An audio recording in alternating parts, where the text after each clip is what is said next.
undefeated Sean O'Malley. I got to ask, the unranked gear, I think is genius. What was the inspiration there? Was it just kind of an FU to people or a troll, or what made you want to launch that?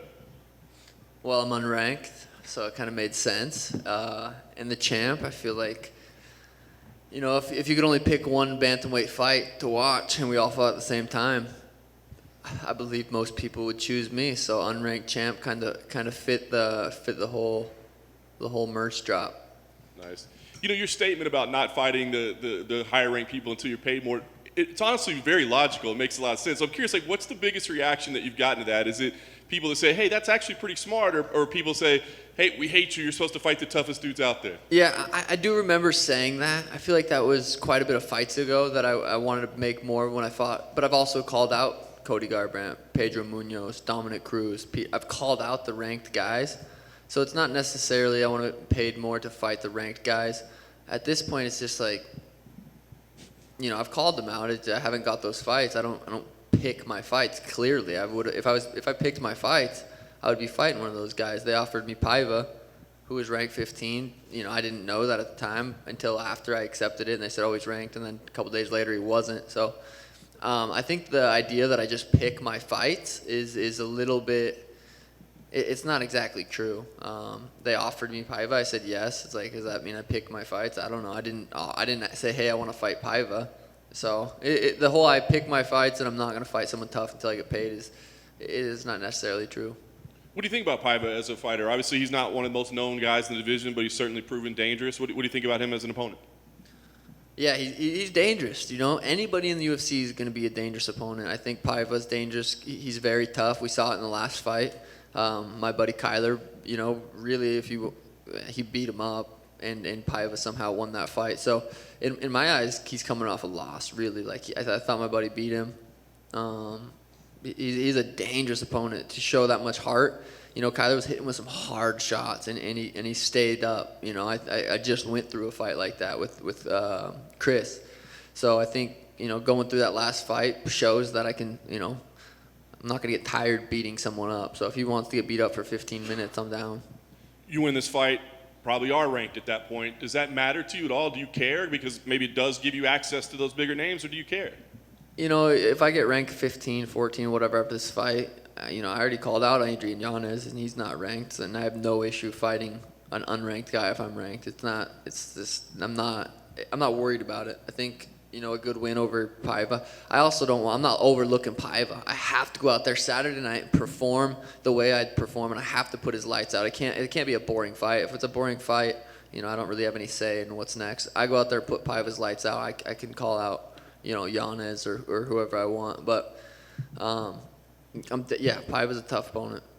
Last thing for me, I know you said, hey, win or lose, I know you're going to want to, you know, love me, hate me. You're going to want to tune in and watch me fight, you know. Does it bother you that you have haters? I mean, you've come in and entertained from the start, you know. Do you wish you were universally loved, or do you kind of enjoy having some haters?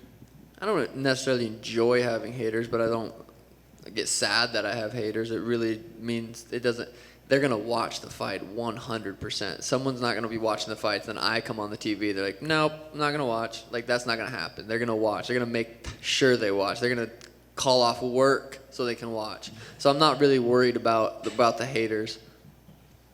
Sean, I saw earlier this year you met Conor McGregor. I know that was a meeting you'd long been looking forward to. I was curious, what did you guys talk about, and did he give you any advice? It was a very short conversation. It was a very loud stadium. I think he had a couple shots of proper 12, so his accent was extra thick. It was really cool meeting him. You know, what was said was, he said, you know, he thought it was a cool performance, my last fight. But the conversation, it wasn't much. It was pretty, it was loud. It was hard. You couldn't even if I posted that video with sound, you wouldn't have been able to hear what we were talking about.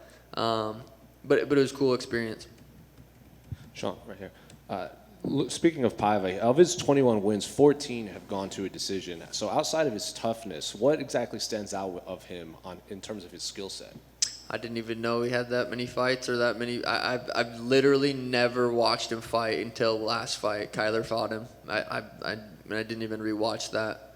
I just go in there and I know what I'm capable of, and I believe in my skills. And you know, I know he's an orthodox fighter. I think he's a black belt in jiu-jitsu. He's been in the UFC. He's got a couple fights in the UFC. I really don't know much else about him other than I'm way faster than him, and I think that's what's going to play out in this fight. That's what you're going to see. And you've obviously called out Dominick Cruz and Cody Garbrandt. They're both on this card. Have you run into them at all this fight week? I haven't. I think, I haven't. I think they're both smart. They're both, that's not like we don't like each other. We're not going to fight each other at the hotel. It's not like that. It's if I think we'll fight someday, both of them, maybe. We'll see. But it'll make for an interesting fight week if we do run into each other. I don't know. It's not like I have ill will against them. They might. I've talked a lot of shit. But Cody went down to 25. It's like at this point, you can't talk shit to someone that goes down a weight because they don't want to fight me. So we spoke to Dominick Cruz earlier today, and he said he truly does not care that you are above him on the card. In fact, he gets paid the same, and he gets an earlier night. And if he did care, that would be just ego. So in your mind, does it matter where you fight on this card? Does it matter that you're above Dominick Cruz on this card? For my ego, it's fun. It's funny. It's he's a former world champion. He's not even on the main card. So of course he's gonna say it doesn't bother him. What is he gonna come up here and cry about it? And then he looks like a baby. But to be honest, I wouldn't really care if I was on the prelims either. Fighting earlier sounds good to me. I don't get paid anymore. I'm not trying to sell this fight. I don't get pay-per-view points. It is cool opening up such a massive card. Opening up a card at 7 p.m. Like, I know what time I'm fighting. That is nice, and I think that's, if anything, that's probably the biggest thing is knowing what time I'm going to fight. So, I do believe him a little bit when he says it doesn't bother him, but come on. It's got to bother him a little bit. Him and Pedro are both ranked in top 10. They're on they're not even the main event of the prelims. Like, it's got to sting a little bit. Sean, in the middle right here. In the middle, Whoa. Sean. Unranked champ, but also the sleep champ, right? So what That's true. mattress are you rocking with, man? You got one of those memory foams, or what are we doing? I just got a little. I don't even know if I should say it. No one's paying me to. I got a good little mattress. I've talked to some mattress people, and they're like, I don't know. So we'll skip out on what mattress, but I'm sleeping good. Fair enough, man.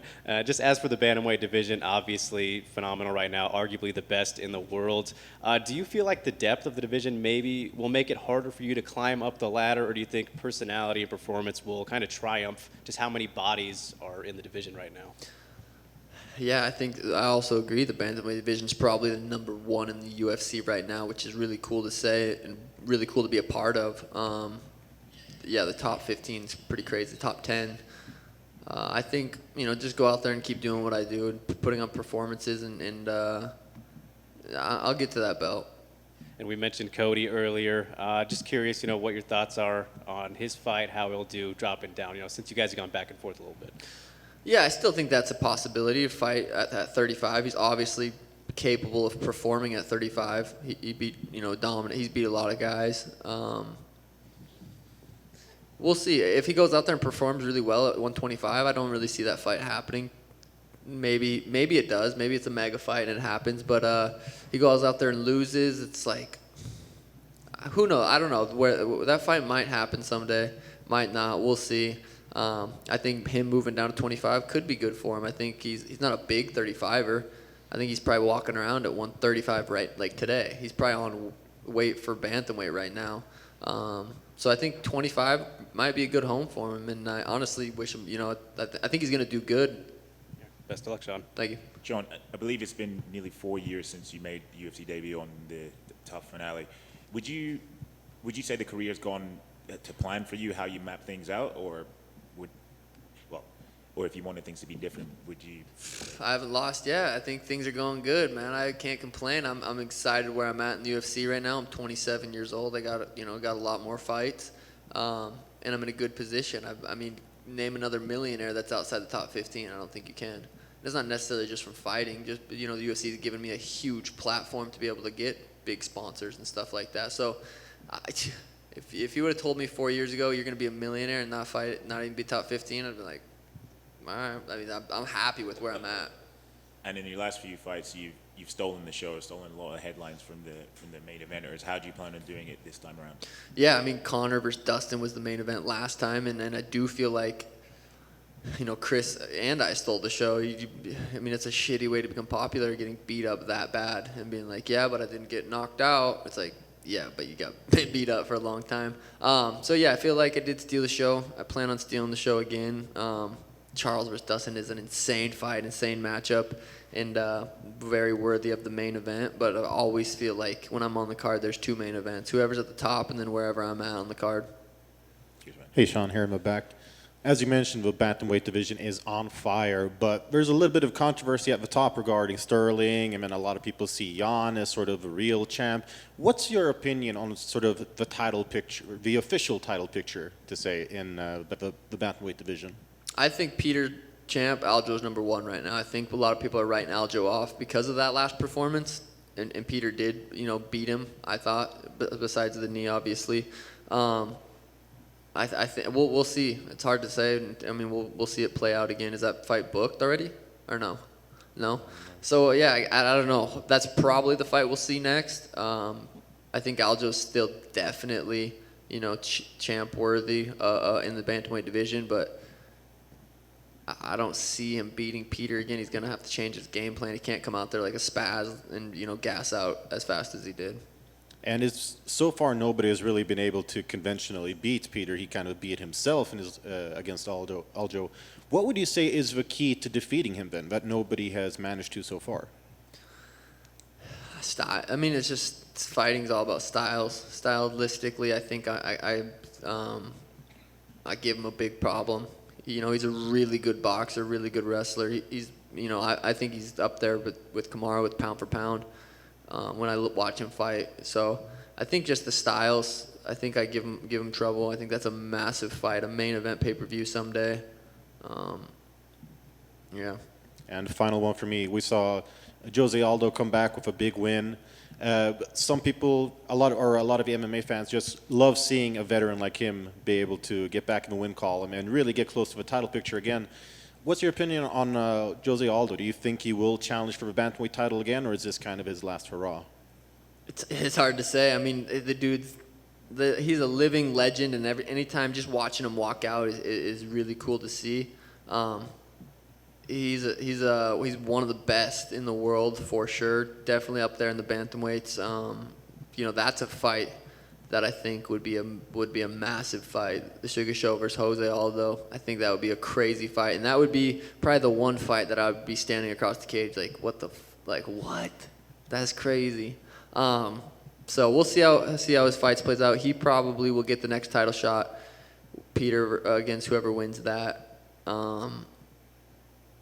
Yeah, I would love to see him, get the bantamweight strap. Maybe he has a better shot beating Aljo than he does against Peter. We've seen that fight play out, but I would love to see him, be champ. Thanks, guys.